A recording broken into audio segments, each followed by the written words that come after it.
Hello everyone, welcome to Banusameekitchen. இன்னைக்கு நம்ம என்ன பார்க்க போறோம்னா முருங்கை கீரை கடையல் எப்படி செய்யலாம்ன்றத பார்க்கலாம். ரொம்ப ஆரோக்கியமான கீரை கடையல். முருங்கை கீரையில நிறைய இரும்பு சத்து இருக்கு. இதை நீங்க வாரத்துக்கு ஒரு வாட்டி உங்க சாப்பாடுல கண்டிப்பா நீங்க சேர்த்துக்கணும். வாங்க இதை எப்படி செய்யலாம்ன்றத பார்க்கலாம். வீடியோக்குள்ள போறதுக்கு முன்னாடி மறக்காம சப்ஸ்கிரைப் பண்ணுங்க and bell icon-ஐ கிளிக் பண்ணுங்க. முதல்ல நம்ம பருப்பை வேக வச்சு எடுத்துக்கலாம். அதுக்கு அரை கப்பு துவரம் பருப்பை நல்லா கழுவி எடுத்துட்டு வந்துட்டு இதுல 1.5 கப் அளவுக்கு தண்ணியை ஊத்திடுங்க. கொஞ்சமா பெருங்காயத்தூள், கொஞ்சமா மஞ்சத்தூள் போட்டு மூடியை போட்டு ஒரு ஹை ஃப்ளேம்ல 4 விசில் விட்டுருங்க. இப்ப நம்ம கீரை செய்ய ஸ்டார்ட் பண்ணிடலாம். அதுக்கு ஒரு பேன்ல கொஞ்சமா எண்ணெய், 1/2 டீஸ்பூன் கடுகு, 1/2 டீஸ்பூன் உளுத்தம் பருப்பு, கடுகு நல்லா பொரிஞ்ச பிறகு போடுங்க. 1/2 டீஸ்பூன் ஜீரகம், 4லேருந்து 5 காஞ்ச மிளகா உங்க காரத்துக்கு ஏத்தாப்புல நீங்க சேர்த்துக்கோங்க. கொஞ்சமா கருவேப்பிலை, ஒரு 7 பூண்டை இந்த மாதிரி தட்டி சேர்த்துக்கோங்க. ஒரு பெரிய வெங்காயத்தை நல்லா பொடிசா நறுக்கி சேர்த்துக்கோங்க. சேர்த்து இது எல்லாத்தையும் 1 நிமிஷம் மிதமான சூட்லயே நல்லா வதக்கிக்கோங்க. இதுல கொஞ்சமா உப்பும் சேர்த்துக்கோங்க. சேர்த்து நல்லா வதக்கிக்கோங்க.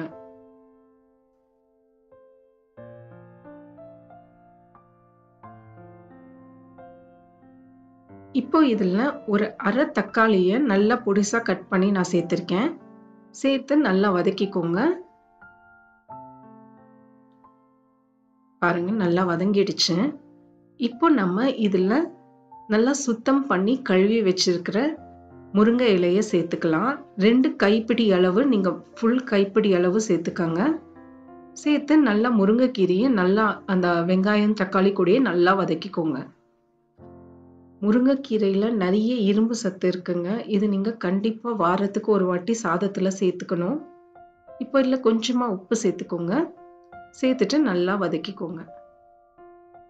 பாருங்க நல்லா வதக்கியாச்சு. இதுல கொஞ்சமா 1/2 கப் அளவு தண்ணி ஊத்திட்டு ஒரு மூடியை போட்டு லோ ஃப்ளேம்லயே 5 நிமிஷம் வேக விட்டுருங்க. 5 நிமிஷத்துக்கு அப்புறம் ஓபன் பண்ணி பாருங்க. கீரை நல்லா வெந்துடுச்சு. இப்போ நம்ம வேக வச்சிருந்த பருப்பை இதுல ஊத்திக்கலாம். பருப்பை ஊத்திட்டு நல்லா 1 நிமிஷம் இந்த மாதிரி கிளறுங்க. மிதமான சூட்லயே கிளறுங்க, இல்லைன்னா கீழே பருப்பு அடி பிடிச்சிரும். இதுல 1 கப் அளவுக்கு தண்ணி ஊத்திக்கோங்க. ஊத்திட்டு மிதமான சூட்ல ஒரு 5 நிமிஷம் கீரை வேகட்டும். மூடியை போட்டு வேக வைக்க வேண்டாம். அப்படியே ஒரு 5 நிமிஷம் வேகட்டும். 5 நிமிஷத்துக்கு அப்புறம் கீரை நல்லா கொதிச்சு வந்துடுச்சு. இப்போ நீங்க அடுப்பை அணைச்சிட்டு உங்ககிட்ட மத்தோ இல்லைன்னா இந்த மாதிரி மேஷர் இருந்ததுன்னா நல்லா கடைஞ்சி எடுத்துக்கங்க. மத்து இருந்தா மத்தால கடைங்க, ரொம்ப டேஸ்டா இருக்கும். என்கிட்ட மத்து இல்லை, அதனால நான் இந்த மேஷரை வச்சு கடைஞ்சிருக்கேன். நல்லா ஒரு 5 நிமிஷம் இந்த மாதிரி கடைங்க. கீரை 1, 2 போல இருக்கும். பாருங்க சூப்பரான கீரை கடையல் ரெடி ஆயாச்சு.